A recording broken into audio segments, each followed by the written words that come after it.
Hello everyone, इस video में हम एग्रीकल्चर पोर्शन का आंसर देखने वाले हैं और आप लोग कमेंट करके ज़रूर बताइएगा कि आपका कितना सही हो रहा है। ठीक, अब इसमें देखिए पहला क्वेश्चन है क्रॉप प्रोडक्शन प्रोसेस फॉलोज।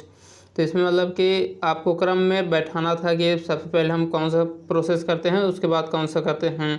तो देखिए इसमें सबसे पहले हम लोग सीड बेड प्रिपरेशन करते हैं, फिर उसके बाद सोइंग करेंगे, फिर बीडिंग एंड इरिगेशन करेंगे, फिर उसके बाद थ्रेसिंग एंड पोस्ट हार्वेस्ट करेंगे।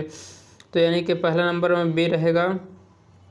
देखिए ऐसा जो क्वेश्चन आता है ना, तो उसको मतलब इस बेस पर किया जाता है कि आप मतलब कि इसका सारा आपको ज़रूरी नहीं है कि सारा पता रहे, एक दो भी पता रहे तो उससे लग जाता है। जैसे कि इसमें अगर आपको पता है कि इसमें पहला नंबर में ये आएगा, तो इसके बेस पर देखिए ये रिजेक्ट हो गया, ये रिजेक्ट हो गया और ये रिजेक्ट हो गया। सही आंसर क्या हो जाएगा? 2।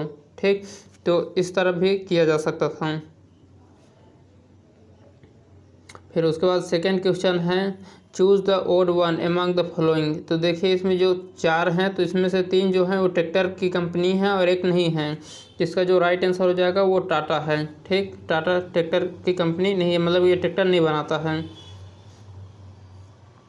फिर अगला क्वेश्चन है, इसमें आपको मिलान करना था। तो इसमें देखिए जो कल्टीवेटर होता है उससे हम लोग प्लॉइंग करते हैं, प्लांट प्रोटेक्शन इक्विपमेंट इसका स्प्रेयर हो जाएगा, हार्वेस्टिंग टूल सिकल यानी हंसिया से हम लोग हार्वेस्टिंग करते हैं, वीडिंग डिवाइस खुरपी से करते हैं। अब देखिए इसमें मतलब कि कोई पढ़ाया तो नहीं होगा, लेकिन आपको मतलब कि एक आइडिया इससे आपको लग जाएगा कि मतलब कि हाँ इस तरह का होता है। अगर थोड़ा आप दिमाग यूज़ करेंगे तो इससे लग जाएगा। तो इसमें देखिए एक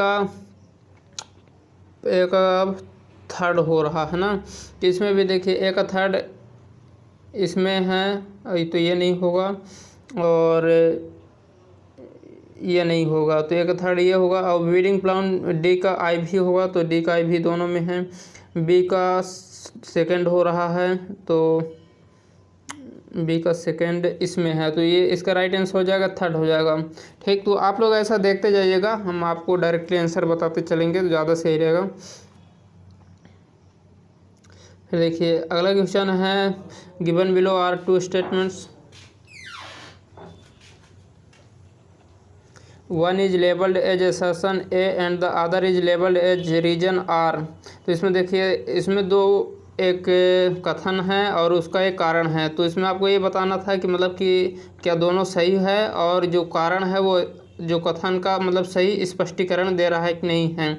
तो इसका जो राइट आंसर हो जाएगा ए नंबर होगा। ठीक, यानी कि जो कथन है और उसका कारण है दोनों सही है, और जो कारण है वो कथन को सही स्पष्टीकरण कर रहा है। फिर अगला क्वेश्चन ये न्यूमेरिकल है, ये थोड़ा टफ क्वेश्चन था और इसको आपको हल करना था। इसमें सिंपली क्या करना था कि जो ये मिलीमीटर में है इसको मीटर में चेंज करके और इसके साथ गुणा करना था, और गुणा करने के दौरान शायद आपका एम क्यूब आएगा और इसको आपको लीटर में चेंज कर देना था। तो इसका जो राइट आंसर हो जाएगा वो 2000 लीटर पर आवर हो जाएगा। फिर अगला क्वेश्चन है a manometer is use to measure the dot of liquid और गैसेस। द्रव या गैसों के को मापने के लिए मैनोमीटर का उपयोग किया जाता है। तो ये डायरेक्टली एग्रोमेट्रोलॉजी से क्वेश्चन था और इसका जो राइट आंसर हो जाएगा वो प्रेशर था। तो ये तो मतलब आप लोग रट के इसको गए रहे होंगे। फिर अगला क्वेश्चन ये इकोनॉमिक्स से है और थोड़ा हार्ड क्वेश्चन था। तो 157 का इसका जो राइट आंसर हो जाएगा वो है थर्ड। तो इसका थोड़ा मतलब कि 100% हम नहीं कह रहे हैं, थर्ड ही होगा। तो इसका जब आंसर शीट आएगा तो मतलब कि उस समय एक बार और आप लोग मिलान कर लीजिएगा। फिर 158 है, तो 158 का जो राइट आंसर हो जाएगा वो होगा सेकेंड।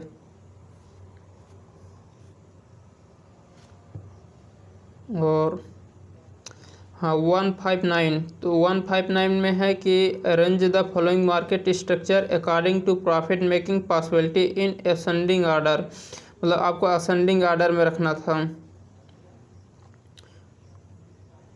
तो इसमें देखिए कि है परफेक्ट कंपटीशन है, मोनोपोली है, ड्यूपोली है, ऑलिगोपोली है, मोनोपोलिस्टिक कंपटीशन है। तो इनमें ये मार्केट के मतलब कि टाइप हैं, और इसमें आपको ऐसा क्रम में बैठाना था कि मतलब कि जिसमें सबसे कम लाभ होता है, फिर उसके बाद सबसे ज़्यादा लाभ लास्ट में आपको रखना था। तो जो मोनोपोली होता है उसमें सबसे ज़्यादा लाभ होता है, यानी बेनिफिट सबसे ज़्यादा मोनोपोली में होता है। तो आपको ऐसा ऑप्शन चूज करना है जिसमें बी नंबर सबसे लास्ट में हो। तो ये 4 नंबर में बी नंबर सबसे लास्ट में है। फिर अगला क्वेश्चन है 160। तो इसका भी मतलब कि कोई करेक्ट आंसर नहीं कहा जा सकता कौन सा होगा, फिर भी 160 का आप लोग सेकंड कह सकते हैं। इसमें कोई निश्चित नहीं है, आप लोग इसको छोड़ कर आएंगे तभी ज़्यादा सही रहेगा इस तरह के क्वेश्चन, क्योंकि ये बुक में भी डायरेक्टली नहीं दिया होगा। तो जब आंसर शीट आएगा तो इसको भी आप लोग मिलान कर लीजिएगा। फिर अगला क्वेश्चन है 161, which of the following are important features of oligopoly. तो 161 का जो राइट आंसर हो जाएगा बी एंड डी ओनली, तो इसका सेकंड राइट आंसर होगा। फिर 162 का आपको इसमें मिलान करना था, और ये मनी से रिलेटेड है, इकोनॉमिक्स का क्वेश्चन है। तो इसमें देखिए जो प्राइमरी फंक्शन ऑफ मनी होता है वो मेजर ऑफ वैल्यू का काम करता है, सेकेंडरी फंक्शन जो होता है वो स्टोर ऑफ वैल्यू का काम करता है, और जो नियर मनी होता है वो ट्रेजरी बिल्स होता है। तो इसको आपको थोड़ा दिमाग का यूज़ करना था, ये आप लोग थोड़ा दिमाग का यूज़ किए होते तो आप लोग कर सकते थे। तो मतलब जो ये ट्रेजरी बिल्स एंड बॉन्ड होता है, तो ये एक्चुअल में मनी नहीं होता है, लेकिन मतलब कि मनी के बराबर जैसा होता है, इसलिए नियर मनी। तो देखिए बी का 1, तो इससे मतलब कि जो बी का 1 बन रहा है वो 162 का हो जाएगा फर्स्ट नंबर राइट आंसर। तो इस तरह मतलब कि आप कुछ ऐसे क्वेश्चन थे जो कि मतलब दिमाग का यूज करना था वहाँ पर। फिर 163 ये सिंपल क्वेश्चन था, और जैसे कि the crop commonly used in India for green manuring is dhaincha, repeated question है। The edible portion of sweet potato is modified root, ये भी मतलब सिंपल क्वेश्चन था। फिर ये water use efficiency is highest in, तो ये ड्रिप इरिगेशन हो जाएगा, ये सिंपल क्वेश्चन था। And the sowing of berseem for crop is done during October November, ये भी सिंपल ही क्वेश्चन था। फिर ये soil particle get deflocculated due to, तो इसका राइट आंसर हो जाएगा सोडियम। फिर ये अगला क्वेश्चन है, तो इसमें है कि असर्शन एंड रीजन दिया है, pulse when included in intercropping with cereals they act as complementary crops. तो ये तो गलत है, मतलब कि जो पहला है वो गलत है, इसलिए कि जो कम्प्लीमेंट्री क्रॉप होता है उसका मतलब ये होता है कि जो एक दूसरे दोनों को बेनिफिट करे, यानी कि जो पल्स है वो सीरियल को बेनिफिट करे और सीरियल जो है पल्स को बेनिफिट करे। तो यहाँ तो पल्स सीरियल को बेनिफिट करेगा, लेकिन सीरियल पल्स को बेनिफिट नहीं करेगा, इसलिए ये पहला गलत है। सेकेंड है pulses with tap root system do not compete for nutrients and moisture with cereals having fibrous root system, तो ये सही है। तो इसका जो राइट आंसर हो जाएगा 168 का वो हो जाएगा 4 नंबर, जो होगा कि मतलब कि A is not correct and but R is correct. ठीक, फिर अगला क्वेश्चन है गिवन बिलो आर टू, ये भी असर्शन एंड रीजन से संबंधित है, और इसका भी राइट आंसर हो जाएगा 4 नंबर, A is false but R is true. फिर अगला क्वेश्चन है ये consider the different types of soil erosion. तो इसका मतलब कि वही होगा, सबसे पहले स्प्लैश इरोजन होता है, एंड फिर उसके बाद नॉर्मल इरोजन होता है, और फिर उसके बाद सीट इरोजन होता है, फिर रिल होता है, फिर गली इरोजन होता है। तो 170 का सेकेंड ऑप्शन हो जाएगा, यानी कि बी होगा, फिर सी होगा, फिर उसके बाद डी होगा, मतलब रील पहले होगा, फिर सीट होगा, फिर गली इरोजन हो जाएगा। तो इसका जो राइट आंसर हो जाएगा वो बी नंबर हो जाएगा। फिर अगला क्वेश्चन है रिले क्रॉपिंग से रिलेटेड था, तो इसका जो परिभाषा रटा रहा होगा उसको बन जाएगा तो इसका है relay cropping implies sowing of second crop when first crop has attained maturity near to harvest overlapping of a part of the life span of the two crop without any competition.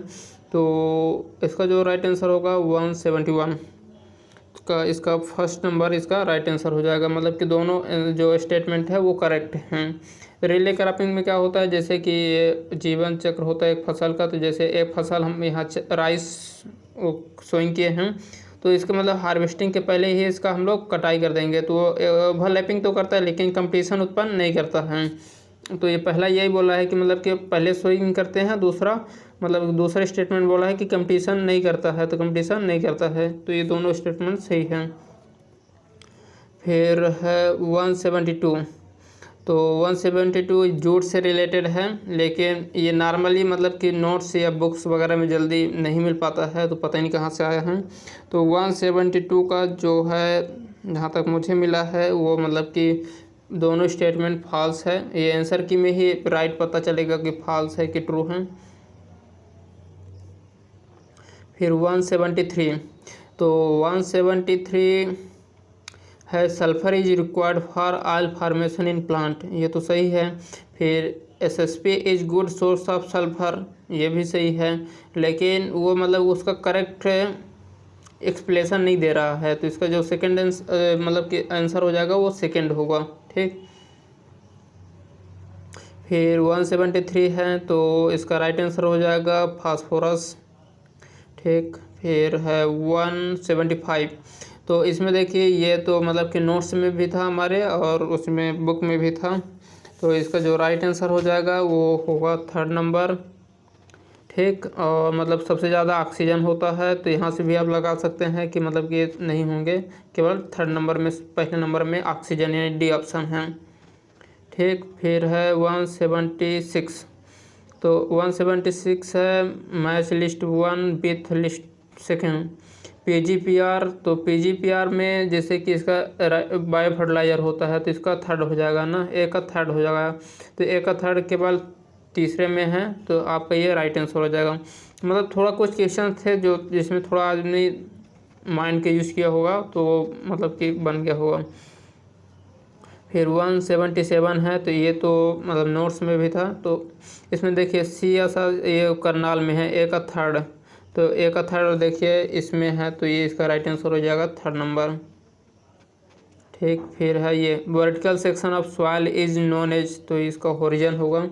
ठीक, और फिर ये CN ratio of soil is 10:1 होगा। ठीक, फिर in which of the following crop does open pollinated takes place, तो ये मेज होगा, और ये हम बताए थे आपको कि ये पॉलीएंड्रस नेचर के कारण होता है, पॉलीएंड्रस नेचर के कारण होता है। फिर 181 है golden rice is known for high vitamin A और the colour of golden rice is yellowish because of high vitamin A, तो इसमें दो स्टेटमेंट दिया है और इसका जो राइट आंसर हो जाएगा वो थर्ड नंबर होगा। ए करेक्ट है बट आर नॉट करेक्ट है। फिर 182 है ये हाँ कपास वाला है, तो इसको पढ़ा भी गया था कि जो कपास होता है वो मतलब कि many varieties of cotton have been developed by introducing gene from bacteria to fight against insect, सही है। The cotton plant introduced with bacterial gene is known as transgenic plant, ये भी सही है, तो इसका जो राइट आंसर हो जाएगा वो फर्स्ट नंबर हो जाएगा 182 का। फिर 183 का देखिए arrange the following in the correct sequence with development of new varieties of crops, तो इसमें देखिए आप थोड़ा इसमें दिमाग का यूज़ करना था कि सीक्वेंस में लगाना है, तो देखिए सबसे लास्ट में क्या होता है, सबसे लास्ट में रिलीज ऑफ वैरायटी होगा। ठीक, मतलब कि पहले जैसे कि हम लोग वैरायटी बनाते हैं तो लास्ट में क्या होगा, रिलीज ऑफ वैरायटी होगा, इसमें सी नंबर इसका राइट मतलब थर्ड नंबर राइट हो जाएगा, तो इस बेस पर आप इसको सही कर सकते थे। फर्स्ट नंबर क्या हो जाएगा, पेरेंट सिलेक्शन, हाइब्रिडाइजेशन, प्रोजेनी, फिर एल्ट्रल, फिर लास्ट में क्या हो जाएगा, रिलीज ऑफ वैरायटी, तो 183 का थर्ड नंबर हो जाएगा। फिर उसके बाद देखिए म्यूटेशन से, तो अब देखिए इसमें दिक्कत ये है म्यूटेशन वाले में कि ये तो ओल्ड पेपर का है पहला लाइन, लेकिन सेकंड लाइन नया है, आप लोगों के लिए नया है, हम तो इसको पढ़े हैं, तो आप लोगों के लिए नया होगा। तो ये थोड़ा डिफ़िकल्ट हो जाता है ना ऐसे में, तो इसका जो राइट आंसर हो जाएगा वो हो जाएगा फर्स्ट नंबर। ठीक, फिर ये PR10। अब देखिए ये भी वही कंडीशन है कि पहला लाइन तो ओल्ड पेपर का है, सेकंड लाइन नया है। तो काला नमक जो होता है ये बासमती राइस नहीं है, लेकिन ये सेंट देती है, तो इसका भी पहला नंबर राइट आंसर हो जाएगा, मतलब कि दोनों स्टेटमेंट ट्रू है। ठीक, फिर सेल डिवीज़न है, तो इसमें मतलब कि अब देखिए जो हिंदी मीडियम से रहा होगा उससे वो गलती कर दिया होगा उसको, मतलब कि मियोसिस एंड माइटोसिस उसको समझ में ना आया होगा क्या होता है, तो समसूत्री अर्धसूत्री जो वो लोग पढ़ते हैं, तो मतलब कि रिप्रोडक्शन और ग्रोथ है पूछा है, तो माइटोसिस जो होता है वो ग्रोथ के लिए होता है और जो मियोसिस होता है वो रिप्रोडक्शन के लिए होता है, तो इसका राइट आंसर हो जाएगा सेकेंड नंबर। फिर 187, तो इतना कठिन क्वेश्चन पूछ दिया साला, तो इसका जो राइट आंसर हो जाएगा वो 4 नंबर है। फिर 188, तो ये इन ग्राउंड नट है, तो इसका जो राइट आंसर हो जाएगा वो व्हाइट ग्राफ हो जाएगा। फिर है अगला क्वेश्चन, ये विच ऑफ द फ्लोइंग, तो ये मतलब कि एपिस मेलिफेरा जो है वो इंडियन नहीं है, ये यूरोपियन है। ठीक, यूरोपियन या इसको वेस्टर्न भी बोलते हैं, और ये 3 ठो जो है वो इंडियन हैं। अब इसमें देखिए इसमें थोड़ा दिमाग का यूज़ करना था और इसने किया भी है लगता है, कांटे से निकालना, ये थोड़ा गलती कर दिया है। देखिए एक्सट्रैक्शन विथ हुक से जो है वो बीटल के लिए हम लोग करते हैं, और डीप सबमर्फ्लाइंग जो है वो होता है वाइड ग्रब के लिए। ठीक, तो अब देखिए अगर हमको एक भी बनता तो 20 से सेकेंड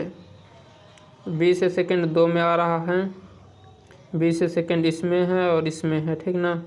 और येलो स्टिकी ट्रैप जो होता है वो एफिड के लिए होता है, तो डी का फर्स्ट, तो जो ये होगा मतलब चौथा नंबर जो होगा उसका राइट आंसर हो जाएगा। ठीक, और ये गेंदा उगाना, तो गेंदा उगाना हम लोग अमेरिकन बाल वर्म के लिए करते हैं, ये मतलब कि ट्रैप क्रॉप के रूप में यूज होता है। ठीक, फिर ये है माहू, और ये 2 स्टेटमेंट है, इसमें दोनों स्टेटमेंट सही है। ठीक ना, माहू जो है प्लांट वायरस ट्रांसमिट करता है और इसका मुंह होता है वो पियर्सिंग एंड सकिंग टाइप का होता है। फिर ये अगला क्वेश्चन है 192, उसका राइट आंसर हो जाएगा DACBE, मतलब 4 नंबर इसका राइट आंसर हो जाएगा, यानी कि पहले हो जाएगा आर्डर, फिर उसके बाद फैमिली के बाद ट्राइब, CBE नहीं, इसका तो नहीं होना चाहिए, DACBE।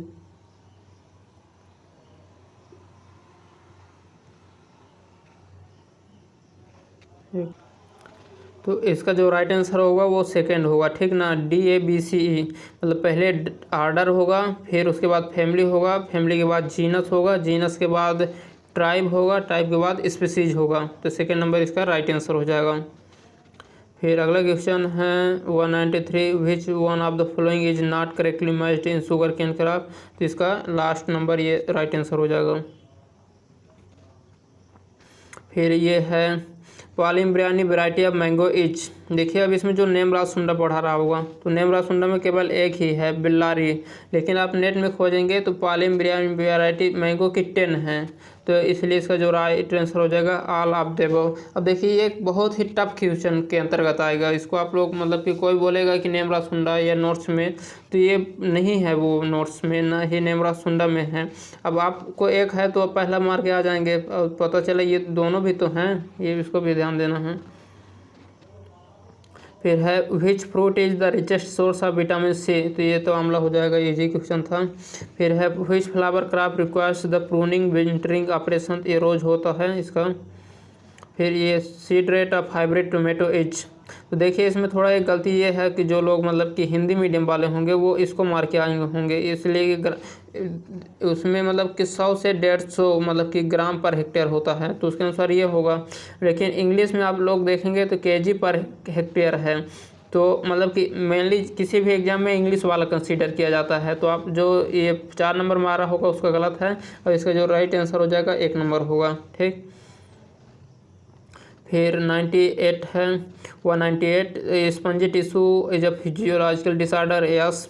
Spongy tissue is found in mango fruits, yes. तो इसका जो राइट आंसर हो जाएगा वो हो जाएगा ये कथन 1 एंड 2 दोनों सही है। ठीक, फिर 199 है, ये पोषण अन्ना is a dwarf variety of papaya, सही है। पोषण अन्ना is used for high density planting, ये दोनों सही है। ठीक, तो इसका राइट आंसर हो जाएगा बाथ स्टेटमेंट, यानी कि first and second are correct. ठीक, फिर 199 है बीटा वल्गैरिस, और ये मतलब मैच करना है, तो इसका बीटा वल्गैरिस का आई भी हो जाएगा, और एक आई भी, ठीक, बी का 1 हो जाएगा, यानी कि डिस्कोरिया अलाटा का ग्रेटर याम हो जाएगा। तो बी का 1 और बी का 1 किस में है, और एक आई भी, तो इसका जो राइट आंसर हो जाएगा फर्स्ट नंबर हो जाएगा। ठीक, अब इसमें देखिए अब कितना कठिन दिया है, इससे मतलब यूजी वाला इसको कहाँ से पढ़ेगा, आप लोग भी समझ सकते हैं। ग्रेटर यार्न, घर की, ब्रॉडबीन, कम से कम ये देता कि हाँ यहाँ पर पोटैटो, टमाटो, पपाया, उसका नाम देता और मिलान करने के लिए देता, तो एक बार आदमी समझ भी सकता था। अब ऐसा नाम दिया है कि साला अपन लोग, हम भी नहीं इसको पढ़े हैं अभी तक, तो इस तरह का तो पेपर बनाया है एनटीआर, तो आप तो घटियापन उसका दिख ही रहा है, आप लोग भी देखे हैं, और बहुत ही टफ किया है उसको, इस तरह करना नहीं चाहिए। और पहली बात तो जैसे कि बायो वालों के लिए होता है कि एक निश्चित डिफाइन सिलेबस होता है, तो इसका कोई एक निश्चित डिफाइन सिलेबस नहीं है, जैसे कि इसमें आप लोग देख रहे हैं एक्सटेंशन से एक क्वेश्चन नहीं है, एनिमल हस्बेंड्री से भी एक क्वेश्चन नहीं है, तो कम से कम उसको एक अभी जो काम करने की ज़रूरत है कि एक निश्चित डिफाइन सिलेबस करे, जैसे कि आईसीआर में एक निश्चित डिफाइन सिलेबस है एग्रीकल्चर में कि हाँ आपसे ये पूछेंगे और वही पूछा जाता है, और उसी में जितना कठिन करना हो तो कर सकता है। तो कम से कम एक डिफाइन सिलेबस रहे तो उसमें आदमी पढ़ा सकता है, और जो भी स्टूडेंट है सेल्फ स्टडी करके भी अच्छे से तैयारी कर सकता है कि हाँ इसमें मतलब कि जितना भी पूछेगा हम उतना पढ़ लेंगे। तो सबसे बड़ी गलती है कि सिलेबस नहीं है और ना कोई स्पेशल बुक है इससे रिलेटेड कि हाँ जैसे बालाजी वाले एनसीईआरटी पढ़ लिए तो हाँ कहीं से भी पूछेगा तो उसी से पूछेगा, तो ऐसा नहीं है इसमें। तो ये सारा दिक्कत है और ये कठिन किया है तो हम मानते हैं, फिर भी आप लोग जितना भी करके आए होंगे आप लोग कमेंट करके ज़रूर बताइएगा, तो एक आइडिया लग सके कि आप लोगों का कितना सही हुआ है। फिर भी 30 से 35 क्वेश्चन ऐसे थे कि जिसमें मतलब कि सही किया जा सकता था, और 10 से 15 क्वेश्चन वेरी टफ मैं भी मानता हूँ, क्योंकि उसको मतलब कि नॉर्मली किया ही नहीं जा सकता है, मतलब जो तुक्का लगाया होगा तो वो गलत उल्टा सीधा करके आया होगा। तो बहुत ही टफ क्वेश्चन था एग्रीकल्चर का, क्योंकि जैसा आप लोग आशा करते थे कि मतलब कि 40 से 45 एग्रीकल्चर में कर लेंगे और मेंटलिटी में 15 से 20, तो वहाँ भी हो गया घाटा। तो ये बहुत ही थोड़ा पेपर उल्टा सीधा हुआ है, आई नो। तो चलिए ठीक है, फिर भी आप लोग कमेंट करके अपना स्कोर ज़रूर बताइएगा कि एग्रीकल्चर में 50 में आपका कितना सही हुआ है। Thank you for watching this video.